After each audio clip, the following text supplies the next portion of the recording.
Good evening, everybody. Welcome to this week's edition of Southern Woods and Waters. I have got a great show put together for you guys tonight. We actually have some great guests in the studio that were kind of unexpected. Turned out they were coming into town just at the right time. Couldn't be any more excited to have them here. So let's go ahead and back out. Dayton and I are glad to have our buddy Captain Bob in town from the Bayou down there in Louisiana. And of course, we've got our other captains here with us, Kobe Taylor and Cash Taylor. The real McCoys, the right real there. McCoys. I'm talking about the boys that football beat each other in the head. They're ready to go. It's on. Well, we're going to get to see tonight some of their abilities out there. You know, mating on the boat and doing the things that they've helped you do, Bob, since they were, well, about this tall, especially that one on the end down there. I don't know if he was that tall. I don't think he was. I think you carried him out there in your pocket at first for a little while. He was a little, but anyhow, great to have y'all here tonight. We have actually got a video tonight that we're going to be running in a little while that is you doing what you do, putting redfish in the boat, slot reds, had a great time. But our buddy Mike Adams came down there and spent a day with you. Well, does he fish? What does Mike fish? I think Sandy set the hook and just handed it to Mike. That's what I'm thinking. That's what first mate's for. He did catch some fish. I mean, that's her job. That's her job. Make sure Mike catches fish, Mike. But he did. He went down, had a great trip, like always, and he had some good friends down there with him, and came down and saw y'all. Went fishing for a day. I told him, I said, if you're going to be down there, because they were down there for some work-related stuff, I believe. I said, you got to call Bob, and they did. Absolutely. That's what we tell everybody. You got to call Bob if you're going to be down in that area. But we're going to be doing that tonight. Then we're going to switch gears a little bit, Dayton, and we're actually going to head over to the Caney Fork River. Are you going to fish that old gravel stuff or that water, that cold water? Gravelly, cold water. Gravelly stuff. Ain't no crappie and stuff up in there. No, I tell you what we're doing. There are crappie up there. I heard by rumor. J.D. Butler's going to arrest you tomorrow when you go into town. He probably will. He'll arrest me in the morning. Yeah. But I tell you what, we're going to be going trout fishing. And Terry and I are going to be heading down there just showing a real basic method way that anybody can go down there and put some trout in the cooler. It's a great opportunity on the Caney Fork and a lot of other waterways in Tennessee with these put and take fisheries where they put these trout in, and you got the opportunity to catch a trophy fish once in a while. That's going to happen. But these little the fish that fall in that, you know, in the slot that you can take home and eat, most of them you catch are going to fall in that keeper We're size. so fortunate to live in such a state that offers so much that we have. You know, Tennessee is one of the, we have more freshwater fish than any other anywhere state in the nation. That's anywhere right. in the nation. Yeah. If you look that up, we're very lucky. Every species of fish there is that's available, we have it.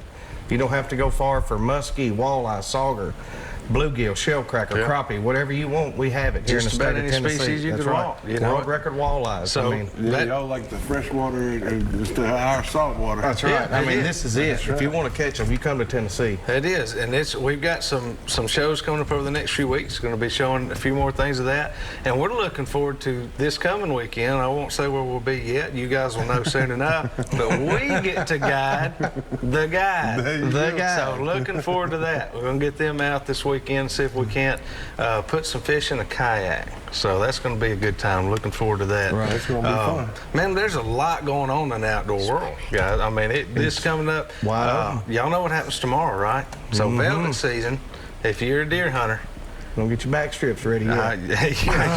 It's opening up tomorrow. So, I mean, there's a lot of people got that buck pinned down coming into food plot or whatever it is, and it's hard to believe it's time, but it's time. You know, it's here. So, everybody's getting out maybe you don't have a food plot you can hunt. Maybe you got a small little place that you already know. Hey. Everybody's already on them. They know what's up. You ain't got to have the food plot. You got to just be in the for place any means at all. whereas Betty is. You know what's up. All you got to do is get between them. Look, and there's people right now at the house, and they're out there just trying to get their stuff together right now, and can't get their clothes unstink enough. Checking their bowstring. Yeah, I mean, they done shot 47 times today, and it's all three fat loose far. strings won't hurt, and I'll tie them together. Wax this quick. I mean, we got to wax this good, Daddy. Tracy Taylor's at home having a fit right now. No, I mean, he ain't got nothing left. Probably ain't nothing on the shelf over there, I hope. Oh, man, yeah, that's coming up next week, you know, September 1st. That's kind of like a national holiday. That's right. It needs to be. Football fires up. Football fires up. Dove season kicks off. You know, a lot going on. Fishing is starting to, I mean, we fish all summer and it's been good, but it's starting to get good better again. That's it's right. Almost starting winter. to get better. And, you know, they're starting to draw our lakes a little bit. People don't know that, but like Center Hill's getting drawn a little bit. You see the aerator on it Priest a lot right now, and they're really, that aerator aerates the water and it's drawing the lake at the same time slowly. And when you go across Priest Dam, you smell something that's like sulfury or sewer.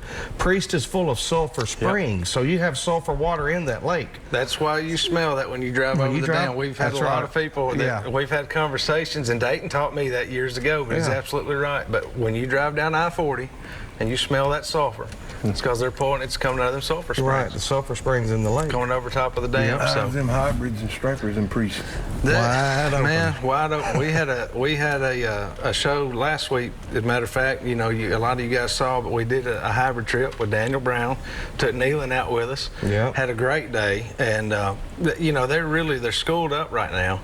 And if you can get on them, you're on them. I mean, you're really on them. And Daniel, of course, he knows. Just like you know those redfish, that's how he knows a hybrid. And they stopped those fish back in like 1985 to 87. So in 1990, when we was in high school, you would only have the old spooks that were plastic. You remember, they wasn't real hard. You'd go over there and they'd hit them and break them in half. I mean, you'd get half a spook back. You know what I'm saying? It was just like, man, what are those? Because you've never seen them, and there's just shad flying, and they stayed up for hours then. Man, there's not, in freshwater, it don't get much more fun than those hybrids. It really don't. They'll send you for a ride. But guys, let's go right now and do this week's wild game forecast.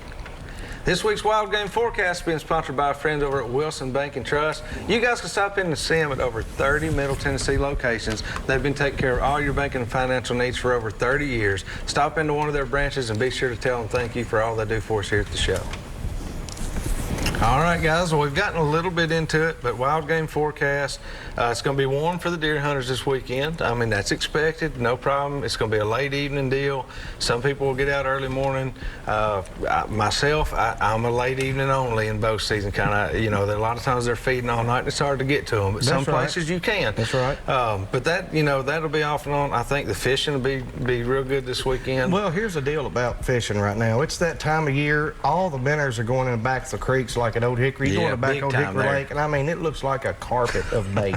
You're like, how do you get a bite? Because you're not going to get a bite. It's hard. He's just randomly swimming. I mean, there's stripe and bass and stuff everywhere. The rockfish are starting to come up by the dam. It's just that time of year when the time changes. You know, it's getting dark earlier. It is. The temperature's changing at night, so everything transitions over. I mean, it's fixing to really get right. It is. I'm looking forward to it. Great forecast. It's that time of year. This is our last time to be in here for August. So it's getting our favorite time of year. We couldn't be any more excited about it. Guys, I want to remind y'all, keep up with us on Facebook. Now listen, we'll tell you a little bit more about it as we go. We're going to have a really good giveaway coming up starting tomorrow, so be sure to check that out. We'll be back here in just a minute with this week's Pictures of the Weeks and some more Southern Woods and Waters.